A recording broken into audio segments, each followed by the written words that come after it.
InsyaAllah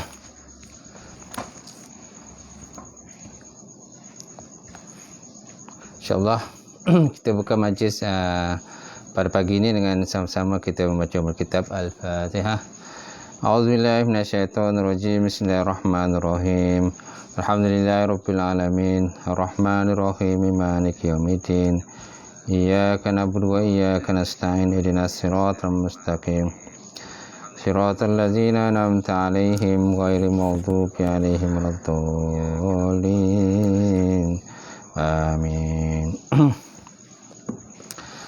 Assalamualaikum warahmatullahi ta'ala wabarakatuh. Alhamdulillah wahdah, sadaqa wa'adah, wa nasara 'abdah, wa 'azza jindahu, wa hazamal ahzaba wahdah. Asyhadu an la ilaha illallah wahdahu la syarikalah, wa asyhadu anna Muhammadan 'abduhu wa rasuluh. Allahumma shalli wa sallim ala Sayyidina wa Nabina wa Habibina wa Syafina wa Zuhrina wa Maulana Muhammad wa ala alihi wa sahbihi wa man da'a bi da'watihi wa sanna bi sunnati ila yaumiddin. Rabbi israh li sadri wa yassir li amri wa hlul 'uqdatam min lisani yafqahu qawli. Subhanaka la ilma lana illa ma 'allamtana innaka antal alimul hakim. Wa la hawla wa la quwwata illa billahil aliyyil azim. Qala Allah Subhanahu wa ta'ala fi kitabil azim ba'da auzubillahi minasyaitonir rajim. Bismillahirrahmanirrahim.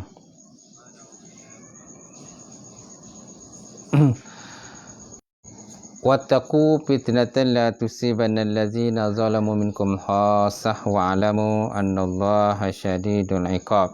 Sadaqallahul azim. Maksudnya, takutlah oleh kamu kepada Allah Subhanahu wa ta'ala akan bala bencana yang akan berlaku tidak akan terkena kepada orang-orang yang zalim di kalangan kamu sahaja, tetapi mengenai kepada semua orang. Wa alamu annallaha syadidul iqab, dan ketahuilah Allah Subhanahu wa ta'ala itu maha keras balasan siksaan azabnya. Wa qala Nabi sallallahu alaihi wa ala alihi wa sahbihi wa baraka wa sallam, kullu ummati yadkhulul jannah illa man aba. Setiap daripada umatku masuk dalam syurga kecuali orang-orang yang enggan. Lalu sahabat bertanya kepada Nabi, siapakah orang yang enggan? Maka Nabi Muhammad SAW menjawab, man ata'ani dakhala jannah wa man asani faqad aba. Barang siapa yang taat padaku masuk syurga, barang siapa yang engkar dan tidak taat padaku, maka mereka termasuk dalam kumpulan orang-orang yang enggan. Nawaitu ta'alluma wa ta'lim wa tazakkura tazkir wa nafa wa intifa wa ifadatu wa istifadah wal hasa ala tamassuki bi kitabillahi wa sunnati rasulih wa du'a ila al-huda wa dalalata ila khairi ibtigha'a mardatihi wa qurbihi wa sawabihi subhanahu wa ta'ala. Apa khabar tuan-tuan, muslimin muslimat yang sama-sama pada pagi ini, ya, sama-sama live. Jadi insya-Allah pada pagi ini kita akan mengisi sedikit program kita dengan kita menyambung tafsiran daripada surah Yasin. Mudah-mudahan dengan adanya sedikit perbincangan pada pagi ini, insya-Allah akan dapat menambahkan ilmu kita, dapat meningkatkan lagi keimanan dan ketakwaan kita kepada Allah Subhanahu wa taala. Jadi pada pagi ini kita akan masuk pada ayat yang ke-11 dan juga ayat ke-12 insya-Allah. Di mana pada ayat yang ke-11 dalam surah Yasin, Allah Taala menyebutkan dalam Quran, ba'da auzubillahi minasyaitonir rajim, innama tunziru man ittaba'a dzikra wa khashiya rahman bil ghaib fabasyirhu bimaghfirati wa ajrin karim. Kemudian pada ayat yang ke-12, inna nahnu nuhyil mauta wa na'tubu ma qaddamu wa asarahum wa kulla syai'in ahsaynahu fi imamin mubin. Wa kulla syai'in ahsaynahu fi imamin mubin. Sadaqallahul azim. Maksudnya, innama tunziru man ittaba zikra. Hanya saja peringatan yang kau berikan itulah hanyalah kepada orang-orang yang mengikut akan peringatan, mengikut pada Quran. yang bersedia mengikut pada Quran. Az-zikra maksudnya Quran. Innama tunziru man ittaba az-zikra. Hanya saja peringatan yang kau berikan itu hanya dapat beri faedah kepada orang-orang yang nak mengikut pada Quran maksudnya. Wa khasyir rahman bil ghaib, dan takut kepada Tuhan Ar-Rahman, takut kepada Allah Subhanahu wa taala bil ghaibi, pada waktu yang ghaib. Pada waktu yang ghaib.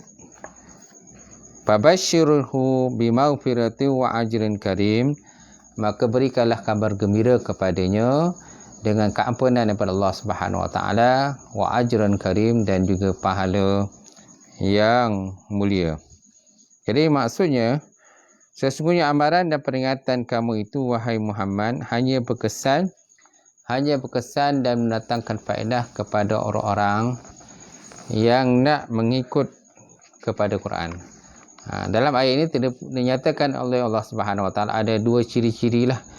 Dua ciri orang-orang yang dimaksudkan dalam ayat ini. Yang pertama manittaba zikra. Yang kedua wa khasyir rahman bil ghaib.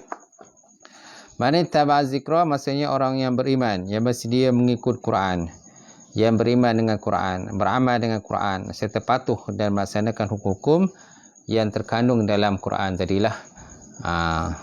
Jadi hanya saja di sini Allah Taala nak sebutkan kepada kita bahawa hanya saja peringatan dan juga amaran yang Rasulullah sallallahu alaihi wasallam bawa itu hanyalah dapat beri faedah kepada orang-orang yang mahu mengikut pada Quran sajalah. Yang kedua, golongan tak nak ikut Quran. Kita nak masuk di sini orang yang nak ikut Quran saja, patuh pada Quran, baca Quran, mengamalkan Quran, mengikut pada hukum-hukum hakam, kan, perintah-perintah dan juga larangan-larangan Allah Subhanahu wa taala. Mana-mana yang perintah Allah taala dia akan ikut, dan mana-mana larang Allah taala maka dia tinggalkanlah. Seperti meninggalkan zina, kan, merompak, mencuri dan sebagainya, perbuatan-perbuatan hasad dengki dan sebagainya, maka benda itu ditinggalkan. Jadi maksud yang dikendaki oleh orang yang nak menerima peringatan daripada Allah taala itu orang-orang yang nak ikut Quran. Itu yang pertama. Yang kedua, wa khasyir rahman bil ghaib. Wa khasyir rahman bil ghaib, mana dia juga takut kepada Allah Subhanahu wa taala ketika dia tidak dilihat orang. Iaitu ketika berada seorang diri. Dan sekalipun dia tidak melihat kepada azab Allah Subhanahu wa taala ataupun dia tergambar kepada azab Allah taala, maka dia termasuk daripada kumpulan ayat inilah, ayat yang ke-11 ini. Jadi dalam ayat ke-11 ini, golongan yang kedua itulah golongan yang takut kepada Allah Subhanahu wa taala, wa khasyir rahman bil ghaib, takut kepada Allah taala pada waktu yang ghaib. Kerana banyak di kalangan kita ni kadang-kadang tak takut pada Allah taala waktu ghaib, dia hanya takut pada Allah taala waktu yang terang saja. Ketika orang nampak, kan, orang melihat dia, maka dia takut kepada Allah Subhanahu wa taala. Ketika orang tidak melihat dia, ketika dia seorang diri, maka dia banyak melakukan kemaksiatan dan juga kemungkaran kepada Allah Subhanahu wa taala. Jadi maka mereka tak termasuk dalam kumpulan ayat ini. Jadi yang masuk daripada kumpulan ayat ini ialah orang-orang yang takut kepada Allah taala waktu ghaib. Kemudian dalam ayat ini Allah taala menyebut kepada kita, fabashshirhum bimaghfiratin wa ajrin karim. Fabashshirhum bimaghfiratin, maka berikanlah kabar gembira kepada mereka dengan keampunan daripada Allah Subhanahu wa taala. Jadi siapa yang mendapat keampunan tadi? Itulah dua kumpulan tadilah. Kumpulan yang pertama tadi yang nak mengikut kepada Quran dan melaksanakan hukum hakam Quran, dan yang kedua golongan yang takut kepada Allah Ta'ala waktu yang ghaib. Waktu tidak dilihat oleh makhluk yang lain. Tetapi walaupun begitu, para malaikat dan juga Allah Ta'ala melihat apa yang kita kerjakan. Jadi Allah Subhanahu wa taala berikan kabar gembira, minta pada Nabi berikan kabar gembira kepada orang-orang yang demikian tadi. Fabashshirhum bimaghfiratin, berikan kabar gembira pada mereka dengan keampunan daripada Allah Subhanahu wa taala. Okay. Kemudian yang kedua, wa ajrun karim. Wa ajrun karim, dan juga pahala yang besar. Pahala mulia yang besar, yang luas di akhirat yang dijanjikan oleh Allah Subhanahu Wa Taala. Allah Taala menyebut dalam Quran yang ada persamaan dengan ayat ini dalam surah Al-Mulk ayat 12. Innal ladzina yakhshawna rabbahum bil ghaib lahum maghfiratun wa ajrun karim. Innal ladzina yakhshawna rabbahum bil ghaib lahum maghfiratun wa ajrun karim. Sesungguhnya orang-orang yang takut daripada melanggar hukum Allah Ta'ala semasa mereka tidak dilihat orang dan semasa mereka tidak melihat azab Allah Subhanahu Wa Ta'ala, mereka beroleh keampunan dan pahala yang besar daripada Allah Subhanahu Wa Ta'ala. So, apakah pengajaran pada ayat ke-11? Yang pertama, pengajarannya ialah amaran dan tazkirah. Hanya berfaedah kepada orang-orang yang nak menerima peringatan dan juga teguran. Hidayah adalah milik Allah Subhanahu Wa Taala. Sebagaimana kisah Islamnya Sayyidina Umar bin Khattab setelah membaca beberapa ayat daripada surah Toha. Walaupun pada asalnya dia seorang yang keras terhadap Islam dan keras terhadap apa yang dibawa oleh baginda Rasulullah SAW, dan akhirnya dia mendapat hidayah kepada Allah Ta'ala, maka dia masuk Islam. Dia menjadi orang yang paling menentang kebatilan.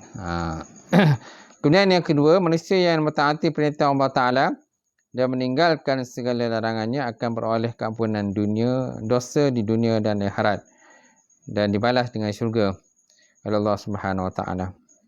Dia mereka mendapat keampunan daripada Allah Subhanahu Wa Ta'ala. Baik, kemudian kita lihat pada ayat ke-12. Ayat ke-12 Allah Ta'ala menyebut dalam Quran, inna nahnu nuhyil mauta wa na'tubu ma qaddamu wa asarahum wa kulla syai'in ahsaynahu fi imamin mubin. Inna nahnu nuhyil mauta. Sesungguhnya kamilah yang menghidupkan orang yang telah mati. Sesungguhnya kamilah yang menghidupkan orang mati. Wa na'tubu ma qaddamu, dan kami tulis apa yang telah kamu kerjakan serta segala kesan perkataan. Wa asarahum, serta segala kesan perkataan dan perbuatan yang telah mereka tinggalkan. Wa kulla syai'in ahsaynahu fi imamin mubin, dan ingatlah tiap-tiap sesuatu itu kami catat satu persatu dalam kitab suratan amalan yang terang dan nyata. Jadi Imam Muslim meriwayatkan dalam sahihnya kisah Banu Salamah, satu kabilah daripada golongan Ansar yang telah mengadu kepada baginda Rasulullah SAW tentang kedudukan mereka yang jauh daripada masjid. Jadi ayat itu dia ada kisahnya lah. Antara sebab daripada turun ayat ini adalah kisah yang berlaku kepada Banu Salamah. Banu Salamah ni satu puak daripada kumpulan Al-Ansar. Golongan Ansar, dia ada golongan Muhajirin, golongan Ansar. Muhajirin ni golongan yang datang daripada Mekah. Al-Ansar ni golongan yang tinggal di Madinah. Jadi terdapat satu kumpulan namanya golongan Bani Salamah, di mana Salamah ni kan mereka tinggal jauh daripada masjid. Ketika masjid dia telah pun dibina, dan banyak para sahabat kan yang lazim datang ke masjid kan untuk mendirikan salat berjemaah. Jadi ada satu kumpulan ni, mereka ni rasa macam terpinggir lah, jadi jauh duduk kan, jadi susah nak datang ke masjid. Ada sebagaimana satu hadis riwayat daripada Jabir bin Abdullah qala khalatil biqa hawla al masjid fa aradu Banu Salamah ay yantaqilu ila qarbil masjid fa balagha zalika Rasulullah sallam fa qama lahum innahu balagani annakum turidu an tantaqilu qurbal masjid. Qalu na'am ya Rasulullah qad aradna zalika faqala Bani Salamah diyarukum tuktabu asarakum rawahul Muslim. Ada satu hadis diriwayat daripada Jabir, di mana dalam riwayat itu menyatakan bahawa terdapat satu kawasan yang lapang. Ada satu kawasan yang lapang yang berhampiran dengan masjid Nabi Muhammad SAW, Masjid Rasulullah SAW. Fa'aradu Banu Salamah ayyantakila ila qarbihim. Jadi bercadanglah Bani Salamah tadi kan untuk pindah berhampiran dengan masjid. Jadi nak masuklah pada kawasan yang lapang tadi, yang kosong tadi, supaya mudah mereka datang orang alik untuk ke masjid Rasulullah sallallahu alaihi wasallam. Jadi pabalaga zalika Rasulullah sallam faqama lahum innahu balagani annakum turidu an tantaqilu qurba masjid. Jadi peristiwa tadi sampailah perkara tadi, asal mereka tadi sampailah kepada baginda Rasulullah sallallahu alaihi wasallam, dan Nabi pun bertanyalah, kenapa kamu nak pindah, kan? Annakum turidu an tantaqilu qurbal masjid. Telah sampai peristiwa padaku bahawa kamu nak pindah berhampiran dengan masjid, betul ke? Maka mereka menjawab, na'am, ya Rasulullah. Qad aradna zalika, sungguh kami bercadang demikian untuk pindah. Faqala bani Salamah diyarukum, faqala ya bani Salamah diyarukum tuktabu asarakum, diyarukum tuktabu asarakum. Maka Nabi Muhammad SAW pun berkata, wahai bani Salamah, maknanya rumah kamu, kan, yang kamu pergi bertolak daripada rumah kamu pergi ke masjid tadi, maka ditulis akan amalan pahala-pahala kamu, kan, kaki-kaki kamu yang bergerak, kan, langkah-langkah kamu yang bergerak yang jauh daripada rumah datang ke masjid tadi, maka semua itu ditulis oleh Allah Subhanahu wa taala. Diyarukum tuktabu asarukum, asaruhum wa diyarukum tuktabu asarukum. Jadi pada jarak kamu rumah kamu ke masjid tadi, semuanya ditulis akan pahala langkah kamu datang ke masjid. Okay. Kemudian dalam satu riwayat daripada Abi Sa'id Al-Khudri, qala kanat Banu Salamah fi nahtil Madinah fa aradu an-nuqlata ila al-qurbal masjid fa nazalat ayatil ayah inna nahnu nuhyil mauta wa na'tu ma qaddamu asarhum faqala Rasulullah sallallahu inna diyarakum tuktabu inna asarakum tuktabu fala tantakilu, akhrajahu Tirmizi, kan, wal Hakim. Dan maksudnya bahawa daripada Sa'id Al-Khudri, kan, katanya adalah Banu Salamah, kan, tinggal jauh daripada Madinah. Banu Salamah ni tinggal jauh daripada Madinah, mana di ujung kampung, kan, daripada kota Madinah tadi, itulah mereka tinggal. Jadi mereka nak datang ke masjid tu agak jauh, kan, perjalanan dia dengan panasnya, dengan hujan dia dan sebagainya. Jadi fa'aradu an-nukla ila qurbil masjid, lalu mereka bercadang untuk pindah berhampiran dengan masjid. Fanazalat hazil ayah, maka turunlah ayat ini, inna nahnu nuhyil mauta, sungguhnya kamilah hidupkan orang yang mati, wa qaddamu wa tuktabu ma qaddamu asarahum, dan kami tulis apa-apa yang telah kamu lakukan, kami catat apa yang telah kamu lakukan, dan juga kesan-kesan daripada apa yang telah kamu lakukan. Baik. Oleh itu, maka Nabi kata, faqala Rasulullah SAW, inna asarakum tuktabu ma tantakil bala tantakilu, sesungguhnya langkah-langkah kamu ditulis pahala. Jadi kalau jauh perjalanannya, maka banyaklah pahala dia. Kalau dekat perjalanannya, maka kuranglah pahala dia. Jadi itu kelebihan yang Allah Ta'ala bagi kepada golongan-golongan yang jauh, yang tinggal. Jadi takdirkan memang dia tinggal jauh daripada masjid, daripada rumah Allah Subhanahu Wa Ta'ala. Jadi kalau nak datang tu jauh, mendapat kesukaran, jadi dituliskan pahala yang besar kepada orang-orang yang melakukan demikian. Kemudian tafsiran pada ayat ini, inna nahnu nuhyil mauta, sesungguhnya kamilah yang menghidupkan orang yang mati, kamilah membangkitkan mereka daripada kubur.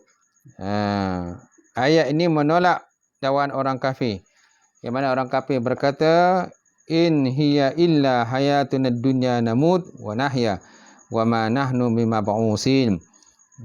In hiya illa hayatuna dunya, tiadalah hidup yang lain selain daripada hidup kita di dunia. Kita mati dan kita hidup silih berganti, dan tiadalah kita akan dibangkitkan hidup semula. Kita tidak akan, dan kita akan tidak akan demikian. Itu dakwaan orang kafir lah. Mereka berkata tiadalah kehidupan ini, ialah kehidupan di dunia sajalah. Mana masing-masing bila dah mati habis. Bila mati habis, tidak ada hari kebal kita, tidak ada hari penghisapan, tidak ada hari itu hari dan sebagainya, tidak ada syurga neraka dan sebagainya. Jadi makna bila dah mati itu habislah, maka diganti dengan generasi yang lain, kan, anak-anak orang-orang yang lain ia akan mewarisi akan tahta kerajaan, yang mewarisi akan harta benda mereka, mewarisi akan tanah mereka, rumah mereka dan sebagainya lah, macam tu. Jadi orang kafir tidak percayakan ada akhirat. Mereka menyatakan kehidupan manusia hanya semata-mata di dunia. Manusia yang mati akan digantikan manusia yang berlahir. Demikianlah seluruhnya silih berganti. Macam baik, kemudian Ibn Katsir ada menyebutkan bahawa ayat ini juga mengisyaratkan bahawa Allah Ta'ala jugalah yang menghidupkan hati-hati sesiapa sahaja yang dikehendaki. Di kalangan orang-orang yang kafir, dengan iman setelah matinya hati-hati mereka disebabkan kufur dan maksiat. Bukanlah sesuatu yang syukar bagi Allah Ta'ala untuk menghidupkan dan menyedarkan kembali hati yang telah tersesat dan tertutup daripada kebenaran. Ini tafsiran yang kedua pada ayat Inna nahnu nuhyil mauta. Tafsiran yang kedua menyatakan bahawa Allah Ta'ala lah yang menghidupkan semula hati yang telah mati. Maksud hidup inilah menghidupkan hati. Kerana orang yang iman ini ialah orang hati hidup, sedangkan orang yang kafir, orang yang sesat, hati mereka mati. Seolahnya matilah. Macam tu. Jadi apabila seorang itu telah mendapat taufik hidayah daripada Allah Subhanahu Wa Taala, kan, untuk bertaubat daripada kekufuran mereka, maka mereka itu dikira orang yang telah dihidupkan semula. Dihidupkan semula oleh Allah Subhanahu Wa Taala, kan, sebagaimana Allah Taala menyebut dalam Quran, wa may yuridillah ayyahdiyahu yashrah sadrahu lil Islam. Maka sesiapa yang Allah Taala kehendaki untuk memberi hidayah petunjuk padanya, nescaya dia melapangkan dadanya, membuka hatinya untuk menerima Islam. Kemudian wa naktubu ma qaddamu, dan kami tulis segala amalan yang telah dikerjakan, dilakukan oleh mereka di dunia, sama ada baik ataupun buruk. Sama ada baik ataupun buruk, semuanya akan dituliskan oleh Allah Subhanahu Wa Taala, dan akhirat besok akan dibentangkan buku catatan amalan mereka. Ada yang menerima buku amalan daripada belah depan ataupun belah kanan, dan ada yang menerima buku amalan mereka daripada belah belakang ataupun belah kiri. Yang menerima buku amalan mereka daripada belah depan, jadi mereka akan mendapat berita yang menggembirakan. Sedangkan yang mendapat buku amalan mereka daripada belah kiri ataupun belakang, jadi mereka akan mendapat berita yang menduka citakan. Banyak amalan-amalan buruk yang telah tercatat dalam buku amalan-amalan mereka.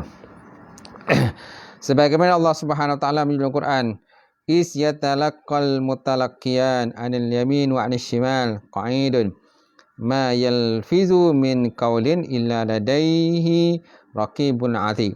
Ketika dua malaikat yang mengawal dan menjaga mencatat segala perkataan dan perbuatannya, yang satu duduk belah kanan, satu duduk belah kiri, tiada suatu ucapan yang diucapkan melainkan ada di sisinya malaikat pengawas yang sentiasa sedia menulis. Kan, setiap amalan tadi, kan, semuanya akan ditulis oleh para malaikat raqib dan atid, kiri dan kanan, yang sentiasa, kan, menulis amalan manusia. Kemudian Allah Ta'ala menyebut dalam Quran, wa asarahum, serta kami tulis segala kesan baik yang ditinggalkan, seperti ilmu yang diajarkan, seperti ilmu yang diajarkan, kitab yang dikarang, atau bangunan dan tanah yang diwakafkan ke jalan Allah Ta'ala, dan lain-lain, termasuklah kesan tapak kaki yang melangkah ke masjid, sebagaimana kisah Bani Salamah. Ekoran itu, Bani Salamah membatalkan hasrat mereka itu berpindah, namun begitu keadaan ini tidak bermaksud supaya kaum muslimin tinggal berjauhan daripada masjid. Jadi Nabi Muhammad SAW telah menegur Bani Salamah supaya jangan berpindah. Akhirnya Bani Salamah tidak berpindah. Jadi cuma daripada hadis ini bukan menunjukkan kepada kita bahawa kita mesti tinggal jauh. Kerana tempat tinggal ini semuanya telah pun ditentukan, ditakdirkan Allah Ta'ala. Sama ada kita tinggal jauh ke dekat ke, kan, tetap perintah untuk hadir ke masjid itu telah pun ada, kan, telah pun ada. Dan orang yang sentiasa mengimarahkan rumah-rumah Allah Ta'ala, mereka itu dikira orang yang beriman dengan Allah Ta'ala akhirat. Innama ya'muru masajidallah man amana billah wal yawmil akhir wa aqama salata wa ata zakah wa lam yahsha Allah wa lam yahsha inallah fa asa ulai yakunu minal muhtadin. Kemudian Nabi Muhammad sallallahu alaihi wasallam pernah bersabda, "Man sanna fil Islam sunnatan hasanatan falahu ajruha wa ajru man amila biha ba'dahu min ghairi ayyan kusa min ujurihim syai'un wa man sanna fi Islam sunnatan hasanah kana alaihi wizruha wa wizru man amila biha min ba'dihi min ghairi ayyan kusa min auzarihim syai'un." Rawahul Muslim. Daripada Jarir bin Abdullah, di mana Nabi SAW pernah bersabda, "Man sanna sunnatan sanna fi Islam sunnatan hasanah." Dan siapa yang menggalakkan dalam Islam sesuatu yang baik, maka baginya pahala. Siapa yang suka menggalakkan benda yang baik, maka baginya pahala, kan, dan pahala orang beramal sesudahnya tanpa kurang sedikit pun.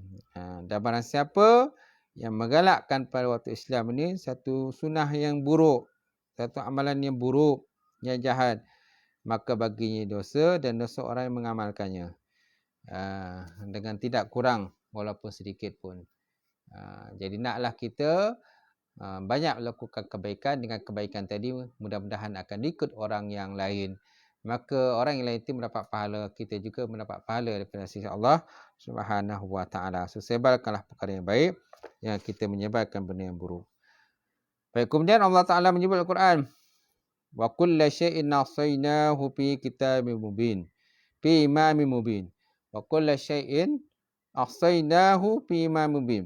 Dan ingatlah tiap sesuatu yang kami catatkan satu persatu dalam ibu kitab yang jelas, iaitu Lauh Mahfuz, yang ditulis dan didaftarkan di dalamnya semua perkara sebagaimana firman Allah Subhanahu wa Ta'ala dalam Quran, wa kulla syai'in fa'aluhu fi zubur wa kullu saghirin wa kabirin mustatar. Wa kullu syai'in fa'aluhu fi zubur wa kullu saghirin wa kabirin mustatar.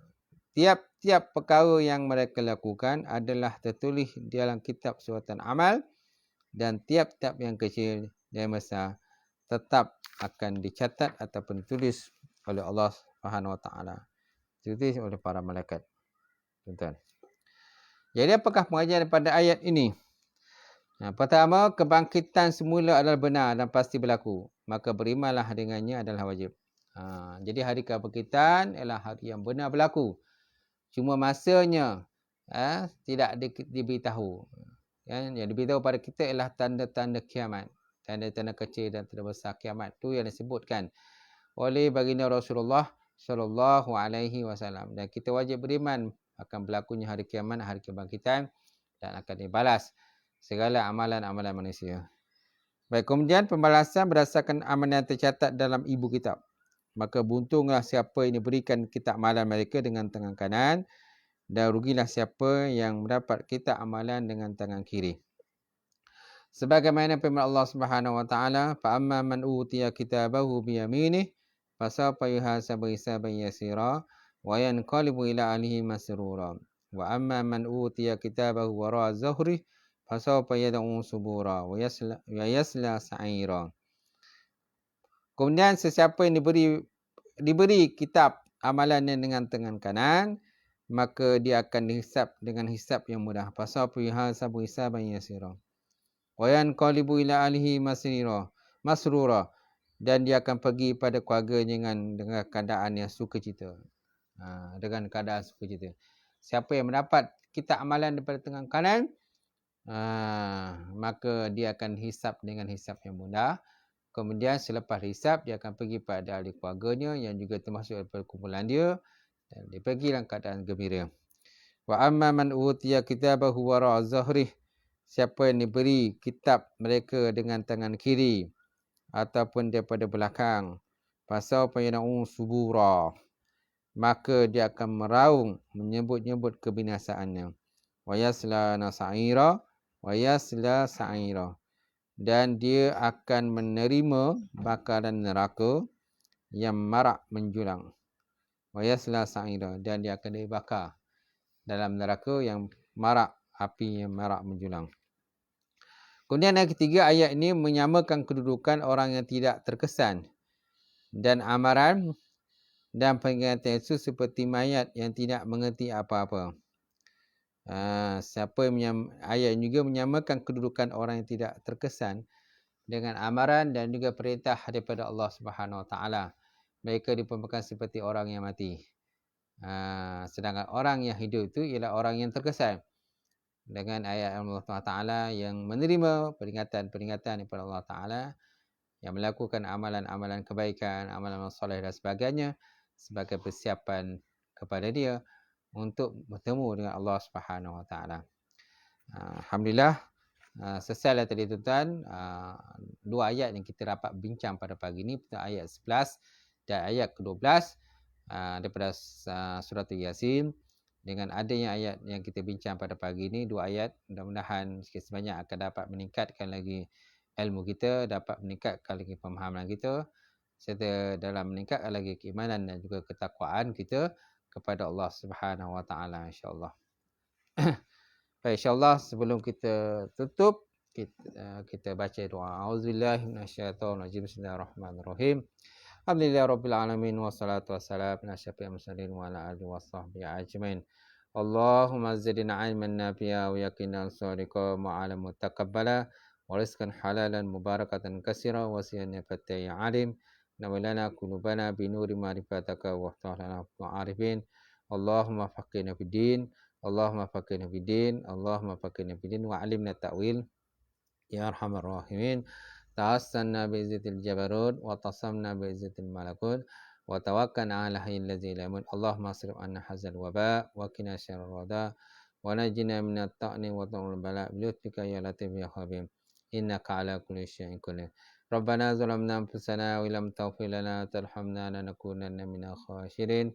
Rabbana la tuzigh qulubana ba'da idh hadaytana wa hab lana min ladunka rahmah innaka antal wahhab.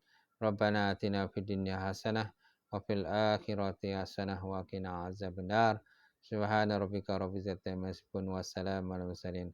Alhamdulillahi rabbil alamin. Qabbalallahu.